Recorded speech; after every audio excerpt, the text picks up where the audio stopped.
Aya makuru akaba agizwe n'izi ngingo zikurikira.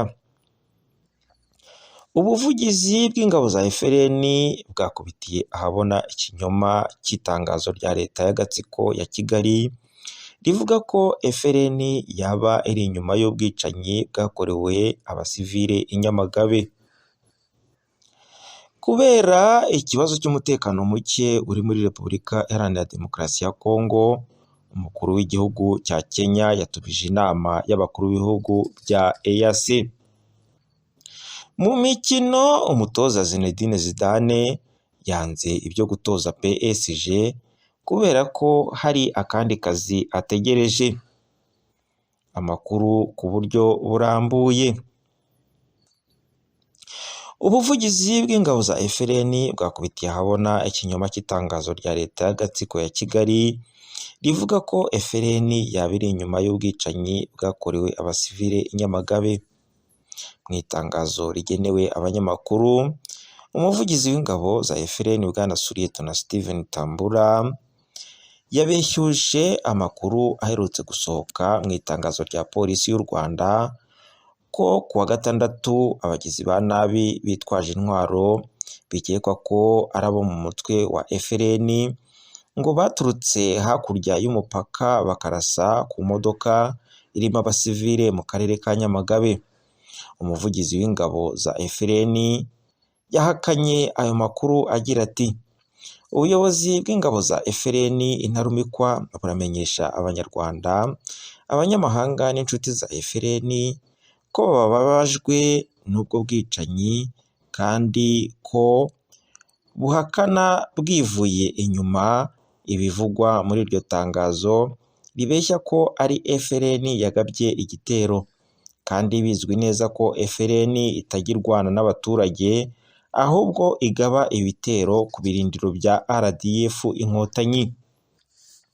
Akomeza agira ati: turashinja inzego z'umutekano z'u Rwanda kuba ari bo bari inyuma y'ibyo bikorwa kuko ari bo barinze umuhanda wa Nyungwe, kandi ntibitangaje no mu tundi turere barasa abaturage ku manywa y'ihangu babarenganya, bikarangira gutyo kuko baba bubahiriza itegeko rya Perezida Kagame. Iri tangazo rya FRN rirangiza ryizeza abanyarwanda bose ko uko bizagenda kose ingoma y'igitugu y'ubwicanyi ya FPR igiye kurangira ikavaho, u Rwanda rugahumeka ituze n'amahoro arambye. Kubera ikibazo cy'umutekano muke uri muri Repubulika Iharanira Demokarasi ya Kongo, Perezida wa Kenya Uhuru Kenyatta yatumije inama y'abakuru b'ibihugu bya EAC. Uhuru ari nawe uyoboye uyu muryango wa EAC aherutse gusaba ko muri Kongo hakoherezwa umutwe w'ingabo za EAC guhagarika intambara iri mu burasirazuba bw'iki gihugu.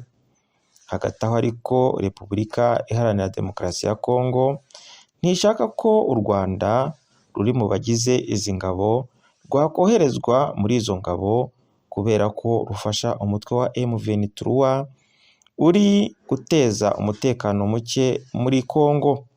Iki gihugu gishinja u Rwanda ko rufasha uyu mutwe wa M23 uherutse kwigarurira agace ka Bunagana.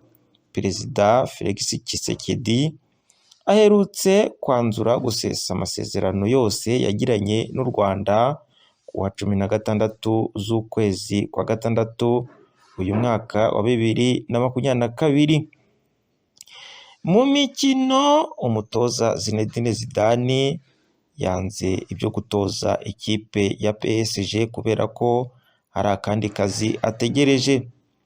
Kuva avuye mu ikipe ya Real Madrid, Zinedine Zidane ntarasubira mu kazi k'ubutoza.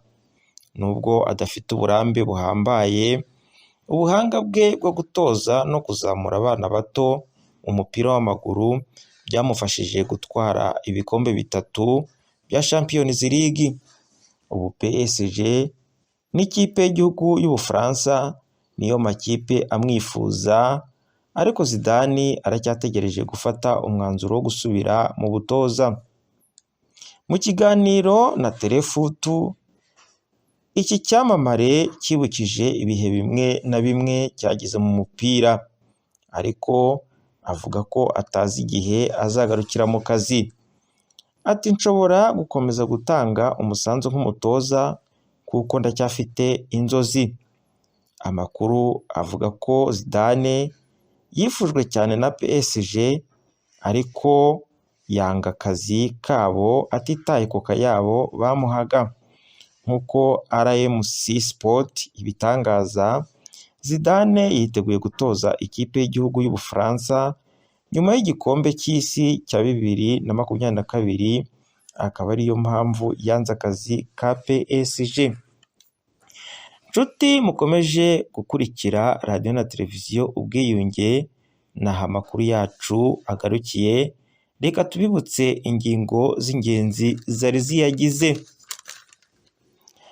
Ubuvugizi bw'ingabo za FRN bwakubitiye ahabona ikinyoma cy'itangazo rya leta y'agatsiko ya Kigali rivuga ko FRN yaba iri inyuma y'ubwicanyi bwakorewe abasivile i Nyamagabe.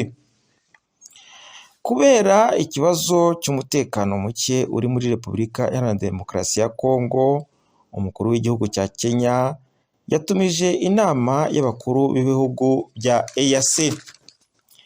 Mu mikino, umutoza Zinedine Zidane yanze ibyo gutoza PSG kubera ko hari akandi kazi ategereje.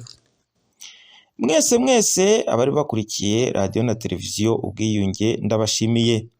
Mwari kumwe nanjye Mugwaneza Rafiki, naho ubutaha.